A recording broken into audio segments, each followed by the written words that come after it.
На 21. декември 1880 година во Смилево родена е Донка Ставрева Ушлинова, македонски револуционер, учесник во македонското револуционерно движење, член и четник на македонската револуционерна организација. Донка ја вознемирувал и следал еден турчин, која таа го убила и го закопала со помошта на незината јатрава Сребра Апостолова. По убиството, двете жени побегнале во блиската планина, каде биле пресретнати од четата на ресенскиот војвода Славејко Арсов, кој им дал униформи. Така Ушлинова се вклучила во борбата на македонската револуционерна организација.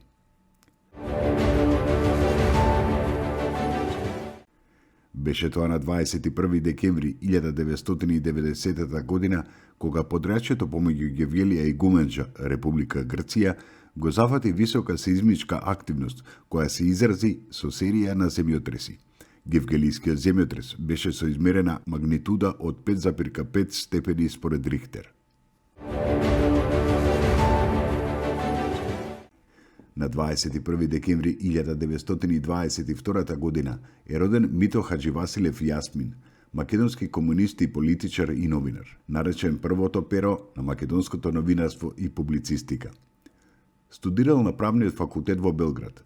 Во 1940 година е примен во членството на Комунистичката партија на Југославија и бил член на Покраинскиот комитет на Комунистичката партија на Југославија за Македонија, секретар на Скојиво Кавадарци, член на вториот областен комитет на Комунистичката партија на Македонија, заменик политички комесар на третата оперативна зона и на втората бригада и член на областниот комитет на Народно-ослободителниот отпор во Битола.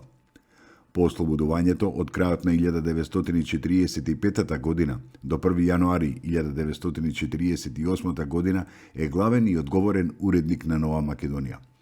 Во 1962 година повторно е именуван за главен уредник на весникот Нова Македонија. На основачкото собрание на Сдруженијето на новинарите на Македонија, Хаџивасилев е избран за негов прв председател. Учествува во издавањето на речиси сите централни весници во Македонија во 1944 година. Еден од првите главни уредници на весникот Нова Македонија. Во негова чест во Македонија од 1969 година се доделува државната награда Мито Хаџивасилев Јасмин, со која се одава признание за остварувањата во областа на публицистиката и новинарството.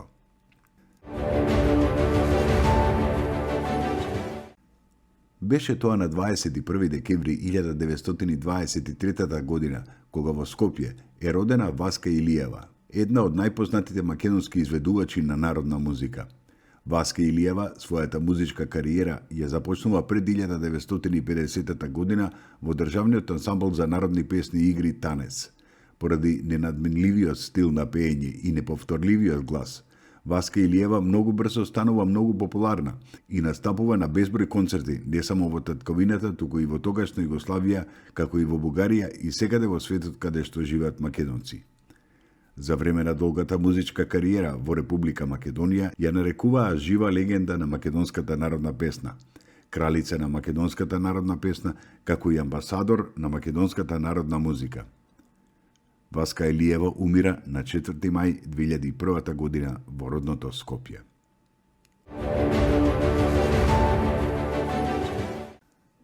На 21. декември 1924 година е роден Крум Томовски, македонски академик, архитект и конзерватор. Тој бил основач на Заводот за заштита на спомениците на град Скопје. Бил председател на Архитектонската академија од незиното основање во 1997 година до 2000-та. Шеф на архитектонскиот оддел на Архитектонскиот факултет и угледен член на Македонската академија на науките и уметностите. Во научно-истражувачката работа целосно се ориентирал на проучувањето на архитектурата во Македонија, односно својата активност ја концентрирал на проучувањето на средновековната и исламската архитектура, на народната архитектура и на цели урбанистички целини. Напишал голем број студии и статии, отпечатени во стручни списанија и во дневниот печат, објавени во земјата и во странство.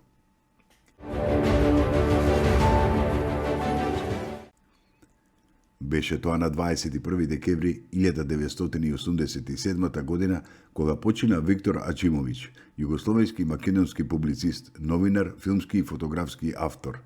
Познат е како македонскиот Рихард Зорге, шпион од Втората светска војна. Бил пријател со Кочо Рацин, Павел Шатев, Антон Попов и жесток критичар на големците како Страхил Гигов и Боро Чушкар.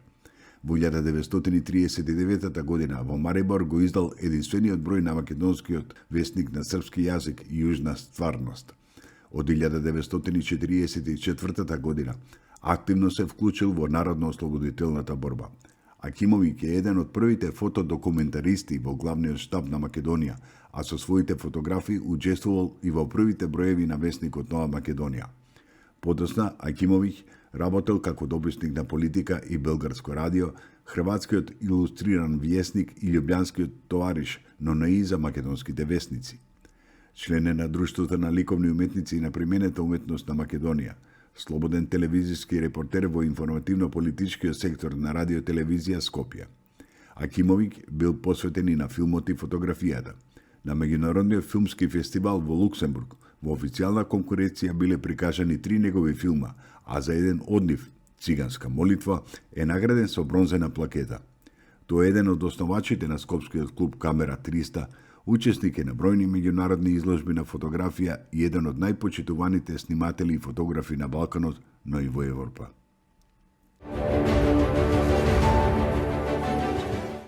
На 21 декември 1993 година Јапонија ја призна Република Македонија.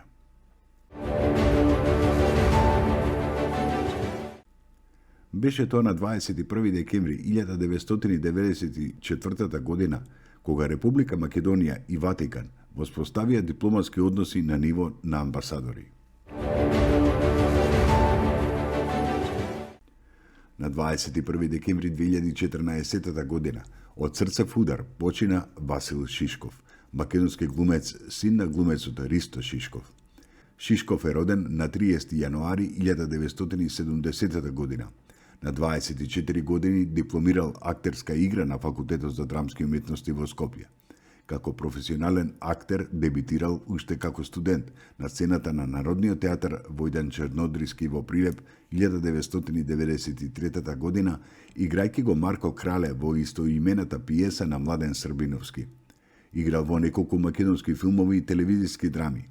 Својата последна роља Васил Шишков ја одиграл во представата Вечната куќа, со која на 7 ноември 2013 беше отворена новата зграда на Македонскиот народен театар. По изборот на Јордан Плевнеш, автор на текстот, и на Дејан Пројковски, режисер на представата, токму нему му било доверено да го игра мискиот македонски актер Ристо Шишков. Неговиот татко, кој починал во 1986 година на 46 годишна возраст. 21 декември е краткодневница. Денот е долг само 8 часа, а ноќта 16.